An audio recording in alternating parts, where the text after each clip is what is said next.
પ્રશાસનને પણ કહેવા માંગુ છું કે તમે જે પણ કરો તે મારા યુવાનો સાથે નિયમથી કરજો, બાકી હમ તો ડૂબેંગે સનમ, तुमको भी डुबाएंगे, अरे हम तो डूबेंगे, तुमको भी डुबाएंगे, याद रखना।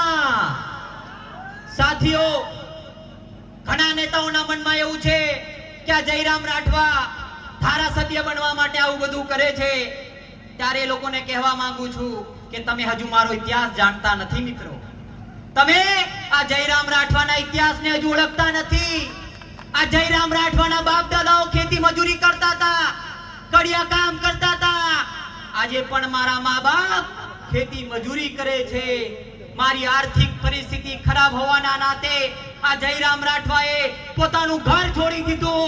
2 વર્ષ સુધી મેં મારું પોતાનું ભણતર પણ છોડ્યું, ખૂબ મહેનત કરી, ખૂબ સંઘર્ષ કર્યો અને સરકારી સ્કૂલની અંદર એડમિશન લઈને